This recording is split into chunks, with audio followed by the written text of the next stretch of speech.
The National Broadcasting Company presents Dick Powell as Richard Diamond, private detective.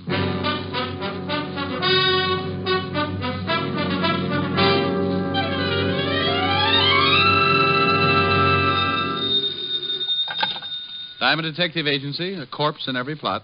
Oh, Rick, that's awful. I know, Helen, but my sense of humor's out of gas. Oh, what's the matter? No business? Not for a week. If a client walked in now, I'd probably swear it was an hallucination and referred to Bellevue. Walt's been trying to get you. He called here about 5 minutes ago, said it was important. I just got in the office. I'll give him a call. Am I going to see you tonight? You know it. Me and my empty wallet will be glad to stop over for dinner. Well, I'll have Francis fix something healthy. Tell him to cook some money. I'll see you around 7 then. Don't forget to call Walt. Bye. Bye. When Irish eyes are smiling, sure it's flying on in May. Lieutenant Levinson, homicide. Oh, you want to talk to me, Fatty? Rick? How many people call you Fatty? Where the devil have you been? I called you at your apartment all morning. Helen just told me I slept late. Well, why didn't you answer your phone? Rent was due. Could have been a trap. Can you come down here? Well, if it's important, I can come down. But if a potential client gives up because he can't find me, I may have a crying jag all over your office. I'll stock up on hankies. I wouldn't ask you, Rick, but it is important, very. Well, don't sound like the last course of Gloomy Sunday. I'll be there. Relax. I knew Walt was on the level because every time he thought something was important, he came on in a higher register and began to sound like a harp. Well, I closed the office, set the bear trap in front of the door in case of a client, and left a box lunch. I might be gone for a good while this time, and if I caught something, there was no sense in letting it starve. The 5th Precinct was 20 blocks away, so being a practical man who always regards that lonely feeling in his pocket as the sure makings of a pedestrian, I insulted a few well-meaning cab drivers, and 30 minutes later, I limped into the squad room of the 5th Precinct Police Station. Yes? Is there something I can do for you? In my business, you have to be conditioned to anything. Nothing should surprise you. But in my business, like any other, there's always a first time for everything. And it looked like this was it. For over a year, I had been walking leisurely into the squad room of the 5th Precinct and smiling inside when I spotted a cop with a battering ram for a head and landing barges for feet. He was always the best straight man I'd ever run across, and his name was Sergeant Otis Loveloon. But this day, dear old Otis was not to be found. Instead, sitting at his desk, looking up at me through a pair of thick horn-rimmed glasses, was something else. It pulled out a clean white handkerchief, removed the glasses, clouded them up with a quick breath that filled the room with the essence of sen-sen, and said, Well? Where's Otis? You mean Sergeant Loveloon? He's been transferred. He's been what? Transferred. Who are you? Sergeant Andre Klume. Is there something I can do for you? Andre Klume? Sergeant Andre Klume. Sergeant Andre Klume. Just one moment. Yeah? Where do you think you're going? Look, Sonny, I'm going in to see the lieutenant. You'll have to wait until I find out if he can see you. Oh, he'll see me. He just called me. May I have your name, please? What? Citation. Mr. or Mrs.? Hey, this may not be so bad after all. No? No. We're going to have fun, Andre. Are we? Yes, indeed. Now, call in to the lieutenant and tell him Mr. Diamond is coming in to see him. Yeah? The gentleman you were expecting, Mr. Diamond. He's getting introductions now? Send him in. Yes, sir. The lieutenant will see you, Mr. Diamond. Thank you, Sergeant Klume. And something else, Mr. Diamond. Yes? Sergeant Loveloon warned me about you, and I can assure you right now that I have no intention of becoming the brunt of your obvious crude comedy. Sergeant Klume, I don't think there's much you can do about it. Oh, Walt, I want to go on record right now as saying Don't. I know. Well, what is that out there? The commissioner says he's one of the most valuable men on the force. But how can you put him in a cop's uniform? It's like dressing Rasputin and a Mother Hubbard. I miss Otis as much as you do, but strictly off the record, Sergeant Clume has relatives. Oh, I thought so. Been scratching all the way in here. Otis moved over to the 11th precinct. Who's he working for now? Lieutenant Crawford. They've had a suicide watch on him all night. What's this Andre Clume supposed to be so good at? He's only been with us for a couple of days. I don't know. Well, if I keep thinking about him, I may have to be dipped in hot tar. You better tell me what you want to see me about. You may not like it, Rick. Oh? This is new? Remember Ralph Baxter? Sure. I sent him up while I was still on the force. Yeah. Well, you worked on that case for over a year, didn't you? You were in charge of the department. You know darn well I did. Rick, you knew Baxter's habits better than anyone on the force. Oh, now, Walt, what's it all about? Is Baxter loose? Very loose. Busted out at 8 o'clock this morning along with 7 other guys. Oh, all got away clean? Every one of them. One of the best planned breaks I've ever heard about. Well, if Baxter was in on it, it had to be. He's a smart boy, Walt. One of the smartest. Yeah, well, the commissioner says we've got to pick him up before he does any damage. Just like that, huh? Just like that. I need someone who knows him so well he might have a chance of nailing him before the trouble breaks loose. And you know Baxter and trouble. How come you're in on this, Walt? Somebody already get killed? Truck driver. Oh. Baxter's an unhappy boy. He kills to make up for it. Really does a fancy job.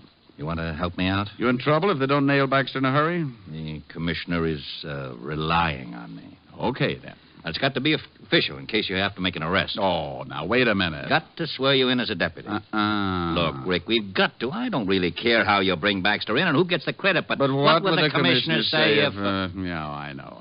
I'm sorry, Walt. Every time I used to put on that badge, a book of rules and regulations went with it. I do it my way or not at all. Now, don't start running your motor. I don't want the credit. The department can have it. Besides, it's 20 to 1 in any man's book that I'll never even get close to Baxter. Well, you stand more chance than anyone else. Okay, then. You still don't have to worry about the credit. It's 50 to 1 that the newspapers will read. Private detective found with his head missing. Okay, Rick. Your way. Andre. Yes, Lieutenant? Andre. Yeah, some name. I beg your pardon? Bring in all the information on Baxter and the 7 other men who were in on the break. Yes, sir. Andre Clume. Yeah. Here you are, Lieutenant. You want to look over this stuff, Rick? Yeah. I want to know how the break was pulled off. Maybe if we can get a line on who helped them, we can get it Baxter that way. A truck was used. A Ford pickup that hauled garbage regularly. The large garbage cans were placed on the truck and taken off to a dump. The 7 men in Baxter hid in the cans and were covered up with garbage. Oh. The men in the prison kitchen have all been questioned, but none will admit a thing. Well, thank you, Sergeant. Maybe you can tell us what happened after that, Sergeant. Several miles outside of the prison, the men got out of the cans. One man climbed up into the cab of the truck and ordered the driver to stop. He shot the driver, and the men climbed off the truck, rolled it over a 44-foot hill. 44 feet? 44 feet 9 inches at the first point of impact where the truck went over. The hill, of course, varies at other spots. Of course. 2 cars were waiting for the 8 men. Tire tracks were found and casts made. A report on these casts should be in at any minute. Synchronize your watches, then. Rick. Tell me, Sergeant Clume, have you any idea who might have been driving the 2 cars? No. Turn in your MiGs and your ray gun. You're through. Very amusing. Now, please, Rick, for the sake of my psychiatrist, don't start on Clume like you did on Otis. Might be a woman. Clume? Driving one of the cars. Oh. Baxter was a known woman hater. You don't say. I suppose the other 7 guys got together with him and formed a club. 4 of the 7 men were known to have had women friends at one time or another. But only one woman remained loyal after the men were sent to prison. How do you know that? I remember things. He remembers things. Oh. She visited the prison many times to see Tony Ligeti, one of the escapees. Maybe you can remember the dates? The first time was right after Tony was sent up, November... All right, Sergeant. What's the girl's name and where does she live? Jean Lawrence, 1782 East 12th Street, apartment C. B. Butterfingers. I'll take this list of histories on the 7 guys. You going to check on the girl? Yes, and thank you, Sergeant Andre Clume. You've been a brick. I left Clume polishing his glasses, Walt looking sick. Jean Lawrence did live at 1782 East 12th, apartment B. So I looked up the landlady, a nice old reproduction of Whistler's mother with a hangover, Mrs. Shook by name. She was a little unhappy that I'd bothered her, but I finally sold her on the idea that she could shave any time, and aided by my best smile and the promise of a fast 5th, I finally got her to open the door to apartment B. There you are, lover, but I can tell you right now, Jeannie ain't in. Well, what's in this room? Bedroom. She didn't come home all day yesterday or last night. She didn't, huh? You know, I shouldn't be showing you around like this. Except that you look like a real nice fella. And you're thirsty. Oh, go on. You see anyone else hanging around, say, in the last week? Yeah. Come to think of it, about a week ago, some dark fella started coming over to see Jeannie. Used too much hair oil. Greasy type. Think you'd recognize him? You bring me that present, lover boy, and I could recognize a clove of garlic in an onion warehouse. I'd make book on it. May I use the phone? Go right ahead, lover. Oh, by the by, 100 proof, huh? 100 proof. Homicide, Lieutenant Levinson. Walt, this is Rick. I'm up at the girl's apartment. Not here. But the landlady says she can identify some guy who's been hanging around here for the last week. So look up... Hold it a minute, Rick. Something coming over the hot shot. Okay. Oh, bottle and bond, is that right, dear? Oh, lovely, lovely. Lovely. Rick? Yeah? Get that landlady in here, then meet me out at the end of River Street, Pier 14. Something up? Sus came up. Someone didn't want it to. When she hit bottom, the bricks in the sack must have torn it open. What? A dock worker spotted her floating near one of the pier pilings. Jean Lawrence? Yeah. I'll see you over there. Something happened to little Jeannie. I could hear... Found her floating in the river. Oh. Well, if we're going down to the station, can we stop off and get that present? Yeah. Bottled in bond, you promised. I grabbed a cab and took Mother McCrae over to the 5th Precinct, making one stop on the way for the promised present.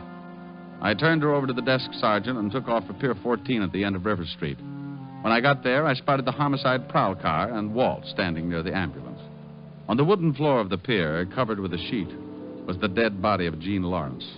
The coroner had just finished his examination. Well, give me a full report as soon as I get at the lab, Lieutenant. This is a rush, Coroner. It always is. Oh, hello, Rick. Hi, Charlie. Shot twice, then thrown in the drink. Yeah, nice. Anything else? Book of matches in her coat pocket. Probably don't mean a thing. Lieutenant, we just got a report from the precinct. Hello, Diamond. Oh, good afternoon, Clume. You're looking fine. Oh, you'll be kissing each other on the cheek in a minute. Now, what about that report, Sergeant? The landlady Diamond brought in 22 minutes ago has just identified a picture in the morgue as a man who had been visiting Jean Lawrence for the past week. Anyone we know? William Nash, alias William Barnes, alias Bootleg Barnes. Yeah. 5'11", black hair, brown eyes, slight scar. Oh, hold it. What about his record? 9 arrests, 2 convictions, robbery and assault. In the cafe business now at... Red Dot Inn? Yes, sir. Matches you found on the girl, Walt? Yeah, Red Dot Inn. Let's take a run over there.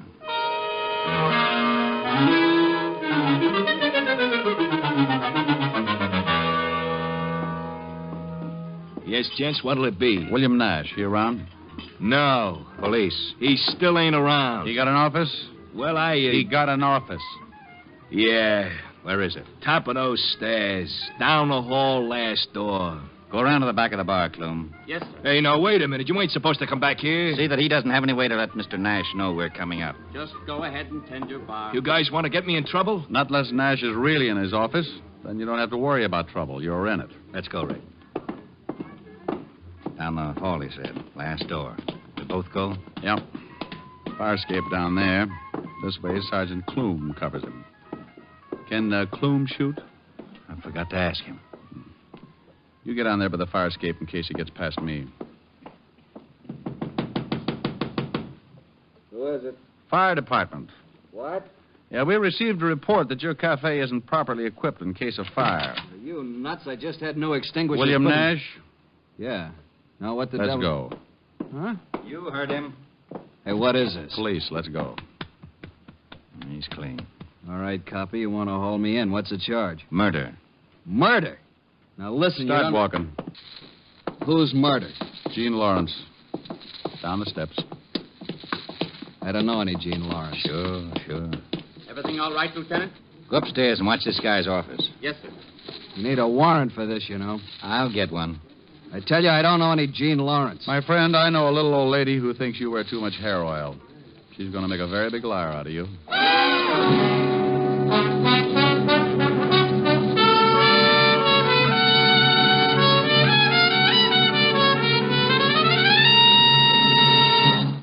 NBC is bringing you Richard Diamond, Private Detective, starring Dick Powell.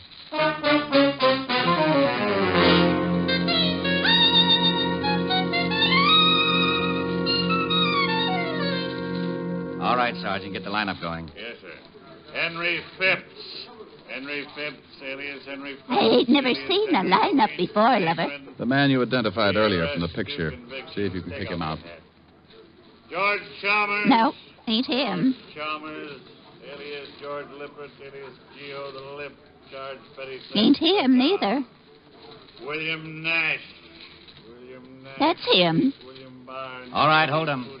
You sure that's the man who was calling on Jean Lawrence? Yep, that's him. Why don't he use bay rum on his hair? Nash. Yeah? Yes, Lieutenant. Yeah, Lieutenant. You know Miss Jean Lawrence? I told you I don't, Lieutenant. He sure is a lousy liar. All right, run him off. Step down. Helen Asher. He killed Jeannie. We don't know. Yes, sir. He sure should use bay rum. Well, Walt and I and a couple of the boys took Nash downstairs and worked on him for about a half an hour before I got tired and decided to see what I could turn up myself. Nash still wouldn't admit he knew the dead girl, and we still weren't any closer to finding Ralph Baxter. I was pretty sure that Nash was connected with Baxter in some way, or he would have admitted knowing the girl and denied the killing. So I went back to the Red Dot Inn with a warrant to search Nash's office. Sergeant Andre Clume was guarding the door in the best prescribed manner. Legs spread, arms folded, back straight against the door. You're flat. Mm-hmm. What? Oh, Diamond. I have absolutely no excuse. I'll understand if you report me to the lieutenant. No one could get by, could they? Not without waking me. Then you did what you're told to. You guarded the place. But there is no excuse for falling asleep on duty. Unless you get tired. Now, forget it. I got a warrant here. Let's give this officer going over.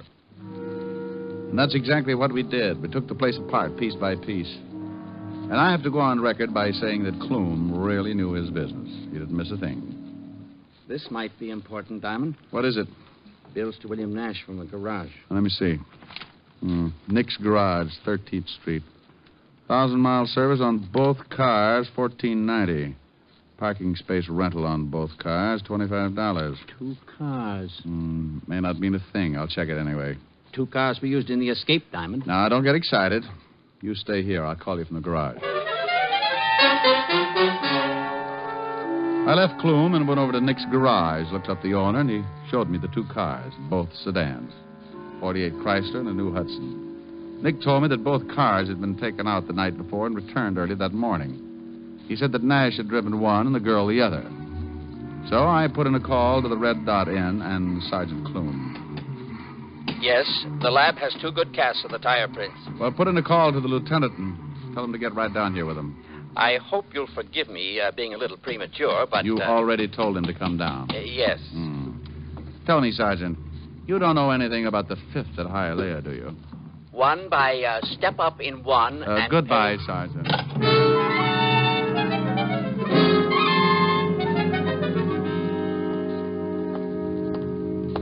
Hello, Rick. Well, this is Nick Miller, runs the garage. Hi, Lieutenant. Miller, how about the cars?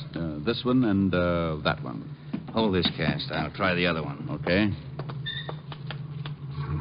Fit? No. Those tread prints on that can supposed to fit the treads of one of these cars? We hope so. How about that one, Walt? Like a glove. Try your cast on that car.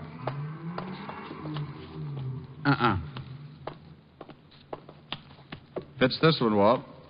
Rick, both of the cars were used in the getaway. What happens now? Go back to headquarters and tell Nash we got him dead to rights. We'll sweat him till he cracks. I got a better idea. Turn him loose. What? Nash knows that it's only a matter of time until we turn up his evidence anyway. And he knows something else. He knows Ralph Baxter. He knows if he spills anything, Baxter will kill him sure. But we'll promise him protection. Against Baxter? Baxter'd get him if it took 10 years. Not if we get Baxter first. Nash probably knows where he's hiding out. Walt, even if Nash knows where Baxter is, he'll be a long time telling you. In the meantime, Baxter can cause a lot of trouble. All right, so I let Nash go. So what? Get a hold of the newspapers. Tell them to run a story that you've picked up Nash for questioning in the prison break. But that you had to release him because of insufficient evidence. You think Baxter will go after him? Well, he'd at least send some of his boys. I think the girl was knocked off because she got out of line. You can bet that Baxter won't want Nash around for a witness. Okay. Gee, you're kind of making Mr. Nash a sitting duck, ain't you? Oh, I guess you'd say that, Mr. Miller. Now, why don't you come on down to the station with us and answer a few routine questions? Oh, hey, I don't know nothing about this. That's what Mr. Nash said, but you can see what a liar he turned out to be. We went back to the precinct, and the garage owner was held for questioning. In the meantime, 2 men were sent to the home of William Nash, and the phone tapped. 2 other men took their places on a stakeout at the Red Dot Inn, another pair at the garage. The garage owner was cleared of any suspicion and told to go back to work, but warned not to say anything. About 4 in the afternoon, a call came over the hotshot at the 5th Precinct. My name is Barton. I've just been robbed. Where are you calling from? I own the Rome jewelry store. 3 men came in and tied us all up. They stole over $100,000 in gems. Anyone hurt? My clerk, he's still unconscious. All right, what's the address? Corner of Wilmot and 21st Street. It looked like just a routine robbery at the time, so the robbery detail took over. Walt released Nash and called the papers. Around 4:30, Walt got a call from robbery. Levinson. Jennings, Walt. Those guys that held up the jewelry store over on Wilmot Street. The owner just identified one of the hold-up men, Tony Lughetti. Oh, thanks. Rick, Tony Lughetti, one of the guys that busted out with Baxter, has been identified as one of the hold-up men in the jewelry store. Now it starts. The gang had gotten away clean. No trace except a cab driver who spotted a green sedan in front of the jewelry store. 3 men in it. We waited. Levinson. Sullivan. Nash just got a phone call. Man said he wanted to see him for the payoff. Said to meet him at the place. Nash left the house. Fisher's tailing him. Right. Nash just left the house. Got a call. Let's go. We piled into the squad car and headed across town in the direction of Nash's house. A newsboy on the corner yelled the planted news of Nash's arrest, and the car radio told us what Nash was doing. Suspect just went into garage. We're parked across the street. Instructions. I'm about 2 blocks away. If he gets in his car, let me know. He's coming out, turning north on Chestnut. See him? There he is, Walt. We've got him, Jennings. We'll tail him. We followed Nash until he hit the outskirts of town. We drove for another good half hour, then pulled into a roadside eating place with a motel off to the left. This looks like it. Yeah. Drive past. We'll swing back. Nash is going into the diner. We'll walk up. Attention, all units. I'm at a roadside diner. The stop-a-while motel near it. Suspect just went into diner. All units proceed with caution. A whole bunch might be in that motel. Mm-hmm. Hope the boys get here before things start popping. You said it. We can't go in. Hey, there's Nash at the counter. See anyone else? Not from here. Let's walk over to the other side. Hey, Walt. What? Over there by the gas pump. Green sedan. Think it might be the robbery car? Nobody in it. Look. 2 guys coming out of the restroom. Yeah. And one of them, Tony Lughetti. Baxter's boys. I got a hunch Baxter's around. I got Tony's going in the diner. He's going in to pick up Nash. Probably going to take him for a ride. Let's take this guy before Lughetti comes out. He hears us. He's turning around. Police. He's going for a gun. You knocked him cold. Nice tackle, Rick. Vassar, 28. Here's his gun. I'll dump him in the car. Here come some of the boys. I'll wave them off. You get in the back of the car. Okay, I'll get in with you. I wonder where Baxter is. Can you look out that back window without being seen? Yeah. 2 more prowl cars pulled up. If the boys in the diner don't spot them. Nothing yet? No. Hey, here they come. Lughetti and Nash? Yeah, holy cow, the whole bunch. Is Baxter with them? Yeah, and 1, 2, 5 others. They've spotted the cars. They're headed for this car. You go out that side, I'll go out this. You're boxed up, Baxter. Look out, Rick! 2 of them down. Baxter's heading around back. Rick, don't go after him alone, you crazy... Now he tells me. Stop, Baxter! You get him, Rick? Yeah, but just barely. That was my last shot.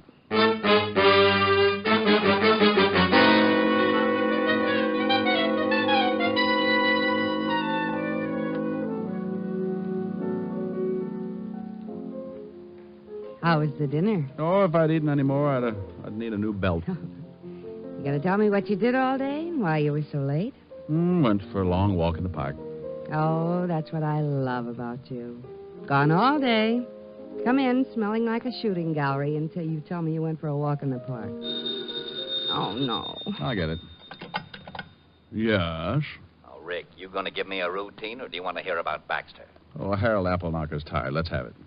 Well, Getty's dying in the hospital. 2 of the other boys died on the way. The guy you tackled is singing all over the place, and Baxter will have a quiet funeral tomorrow. The others we got locked up. Your boys all right? One of them got it in the leg. Otherwise, okay. You were right about the girl. Baxter killed her because he was afraid she'd talk. Seems she had a beef and walked out. Baxter got worried. Nash was to get his tonight, just like you figured. Okay, Walt, thanks. I'll talk to you tomorrow. And thanks, Rick. Sure. Well? Well? Wanting to know if his boys were all right.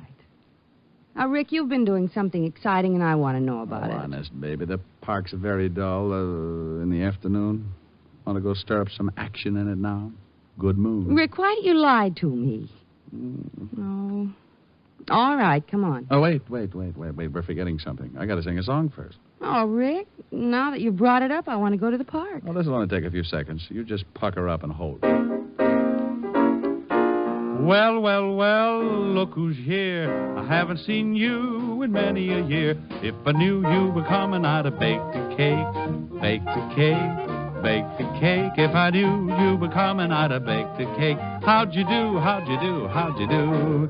Had you dropped me a letter, I'd have hired a band, grandest band in the land. Had you dropped me a letter, I'd have hired a band and spread the welcome mat for you. Now I don't know where you came from, 'cause I don't know where you've been. But it really doesn't matter. Grab a chair and fill your platter and dig right in.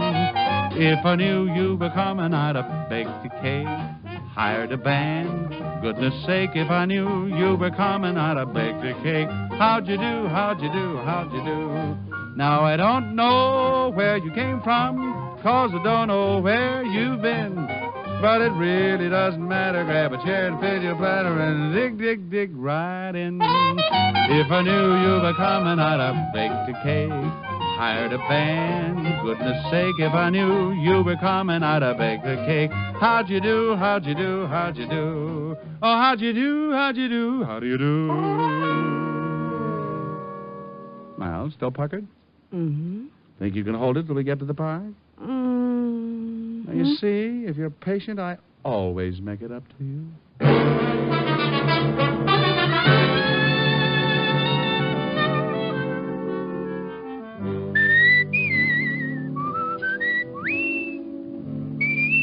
You have just heard Richard Diamond, Private Detective, starring Dick Powell. Lieutenant Levinson was played by Ed Begley. Also in the cast were Virginia Del Valle and Wilms Herbert. Music was under the direction of Frank Worth. Tonight's show was written by Blake Edwards, and the entire production was under the direction of Jack Johnstone. Dick Powell currently may be seen in the motion picture version of the best-selling novel, Mrs. Mike. Richard Diamond's Private Detective will next be heard 2 weeks from tonight. Check your local newspaper for the time of broadcast. Listen next week at this hour for Dangerous Assignment, starring Brian Donlevy as Steve Mitchell, Soldier of Fortune. Remember, at this time next week, it's Dangerous Assignment on NBC. This is Eddie King, inviting you to be with us 2 weeks from tonight when we will again bring you Dick Powell as Richard Diamond, Private Detective. For all the family, try Father Knows Best tomorrow on NBC.